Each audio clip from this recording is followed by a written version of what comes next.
Halo guys, jadi pada video kali ini saya akan membagikan pengalaman saya dan review pemakaian raket yang harganya sangat-sangat terjangkau sekali, tetapi punya performa yang bisa dikatakan sangat bagus untuk harganya ya, yaitu Kling Kamikaze. Harganya 100-200 ribuan, tapi performanya ini bisa dikatakan bagus ya. Bagusnya ini nggak hanya dari performanya, tapi juga dari cat, desain, dan finishingnya yang raketnya ini tuh sangat-sangat bisa bersaing banget dengan yang harganya jauh lebih mahal guys ya. Jadi kalau kalian mau mencari raket yang bagus, nah bisa memilih Kling Kamikaze ini sebagai salah satu alternatifnya ya guys ya. Tapi sebelum kalian membeli raket ini ya, kalau kalian sudah mengincar raket ini dan sebelum membelinya, baiknya kalian mengerti dulu ya karakter dari raket ini seperti apa ya. Karena kalau raketnya pas atau cocok dengan gaya bermain kalian, nanti hasilnya bisa maksimal. Tapi kalau tidak cocok, nanti hasilnya bisa tidak maksimal ya guys ya. Jadi pada kesempatan kali ini saya akan membahas raket ini secara lengkap, detail kupas tuntas ya, mulai dari feelingnya, karakternya, detail performanya, termasuk nanti plus minus dari raket ini akan saya sampaikan juga guys ya. Nah, raket ini guys ya, kemarin saya dapat harga di bawah 200.000 guys, tapi range-nya nanti 100 sampai 200 ribuan ya guys ya. Harganya bisa naik. Nanti kalau barangnya makin langka, biasanya juga peminatnya banyak, pasti harganya biasanya naik. Tapi kalau peminatnya nggak banyak, harganya bisa turun juga guys ya. Jadi kalian pantau aja ya guys ya. Kalau misalkan mau beli sekarang, harganya ya masih 100-200 ribuan kecil guys ya.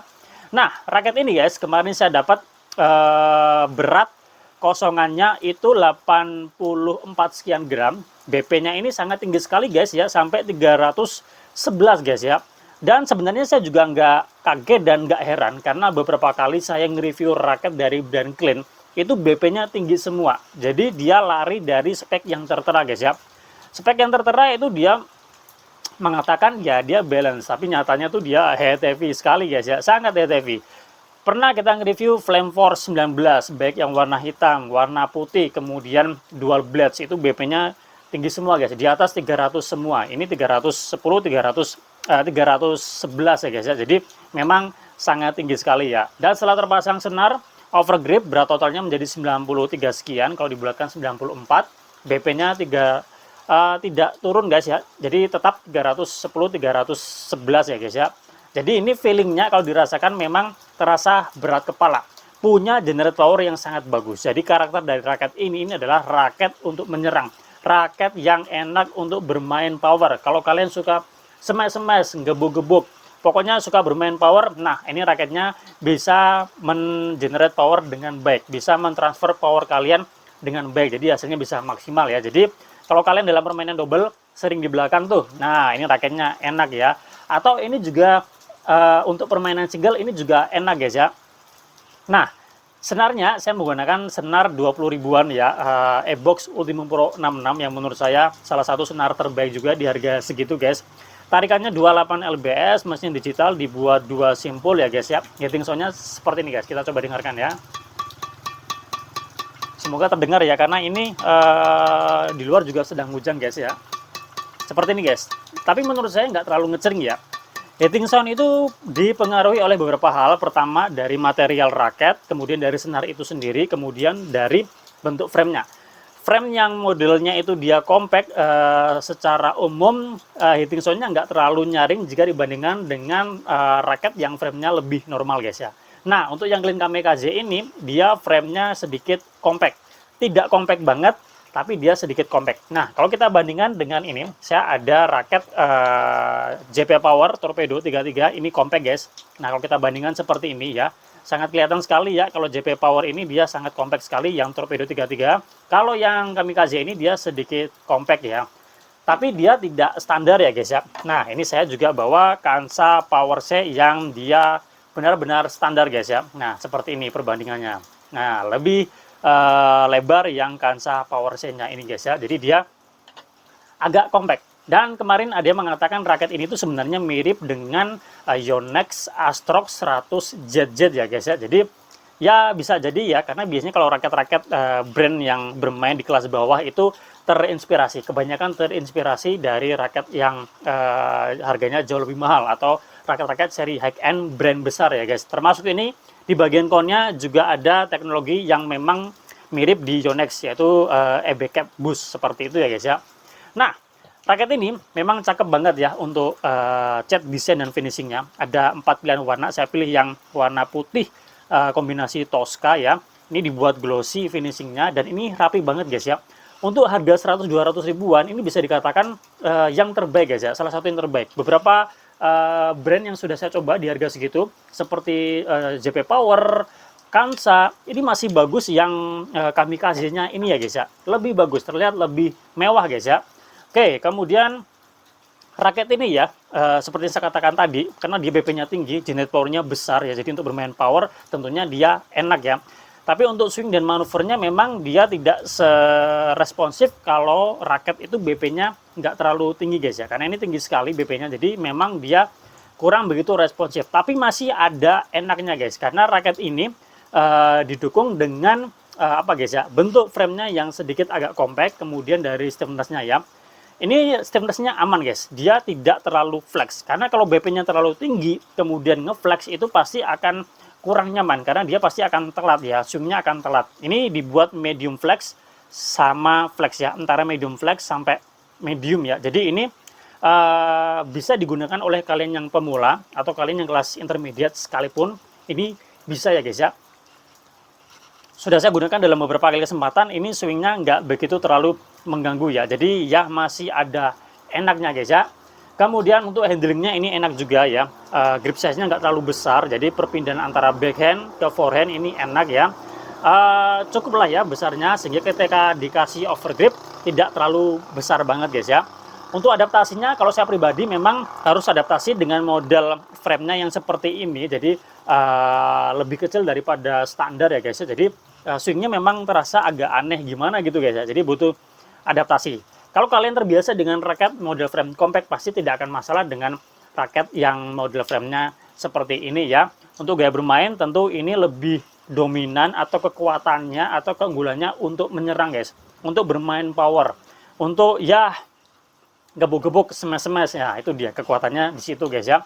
Stabilitasnya bagus juga, sangat stabil banget. Soliditasnya juga oke ya, untuk di harga 100-200 ribuan ini bisa dikatakan salah satu yang terbaik ya. Termasuk kemarin kita coba dual blades, itu juga punya performa yang kurang lebih hampir sama. Cuma kalau dengan ini saya merasakan ini lebih berisi, lebih berbobot karena dari berat dan BP-nya juga lebih tinggi ya. Jadi nanti tergantung berat dan bobot juga. Tapi kalau misalkan berat dan BP-nya sama, ini dengan dual blades kemungkinan punya performa yang bisa dikatakan mirip ya guys ya. Nah, sebelum kita lanjut ya, berikut kita tonton cuplikan ketika saya menggunakan raket ini guys. Oke, check this out.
Nah, sekarang kita akan bahas detail performa dari raket ini, guys. Secara umum, raket ini punya kekuatan, punya kelebihan, punya keunggulan di power ya. Raket ini untuk menyerang. Buat kalian yang suka smash-smash, buat yang suka gebok-gebok ya, guys ya. Kalian dalam permainan double sering bermain di belakang. Pemula yang suka bermain power, intermediate yang suka bermain power juga. Bisa dijadikan raket utama atau bisa dijadikan raket backup yang sangat bisa diandalkan ya. Tentu raket ini jika dibandingkan dengan raket yang harganya jauh lebih mahal, biasanya tetap dari materialnya itu nanti akan ada perbedaannya guys. Tapi yang ini setelah saya gunakan ini termasuk yang bagus juga, karena raket-raket yang di harga 100-200 ribuan soliditasnya tuh dia agak berbeda, tapi ini feel impact-nya tuh dia bagus guys. Saya termasuk suka dengan raket ini ya guys ya. Untuk bermain power saya kasih nilai 9,5 karena memang dia generate powernya bagus, soliditasnya oke, enak, feel impact-nya juga terasa seperti raket-raket yang mahal guys ya. Kemudian ini memang kemarin waktu saya gunakan kurang maksimalnya di senarnya aja. Jadi kalau kalian beli raket ini kasih senar yang bagus, pasti hasilnya bisa maksimal sekali guys ya. Untuk ngelop nggak ada masalah, saya kasih nilai 9 ya. Untuk drive ya, untuk drive ini nilainya kurang begitu bagus karena dia BP-nya terlalu tinggi guys ya. Saya kasih nilai 8 guys. Dan saya nggak terlalu pede dengan model frame yang seperti ini guys. Jadi memang harus konsen banget ya guys ya. Dan swingnya harus diapali ya. Untuk defense juga tidak sebagus menyerangnya karena ya hitting area-nya nggak terlalu besar. Kemudian feel swing-nya juga sedikit berbeda ya. Jadi kalau kita diserang secara cepat memang agak keteteran buat saya pribadi ya, karena dia memang kekuatannya di menyerang. Saya kasih nilai 8,5. Untuk drop shot oke, saya kasih nilai 9. Netting saya kasih nilai 9. Control placing saya kasih nilai 9 juga guys ya. Oke, itu yang bisa saya sampaikan dari raket ini ya. Keunggulannya, kekuatannya, plusnya dia memang di menyerang, di powernya bagus ya. Untuk harga 100-200 ribuan, positifnya ini bagus, termasuk yang sangat recommended banget ya. Minusnya ya karena dia tipe apa guys ya, tipe menyerang, jadi minusnya di drive sama di pertahanan guys. Tapi bisa kalian akali jika kalian sudah terbiasa dengan raket ini ya guys ya. Mungkin minusnya juga di apa guys ya, tulisan yang kebalik-balik gini saya nggak ngerti, dan di sini juga di bagian shaftnya ini tulisan smashnya ini kebalik ya. Ini mungkin jadi nilai minus di raket ini ya. Selebihnya menurut saya nggak ada guys ya. Jika kalian bertanya, jika dibandingkan dengan raket yang lainnya seperti JP Power, Torpedo 33 dan Kansa Power C, sekilas saya katakan masih bagus Kamikaze dari powernya guys ya. Nanti kalau misalkan kalian ingin perbandingannya lebih jauh, nanti di lain kesempatan saya akan coba buatkan komparasinya ya. Nah, untuk kesempatan kali ini cukup sekian saya nge-review Clean Kamikaze ya guys. Semoga bermanfaat. Jika kalian sudah ada yang menggunakan raket ini atau mau ada pertanyaan, langsung aja tulis di kolom komentar ya. Kita jumpa lagi pada review-review yang lain. Salam sehat, salam olahraga.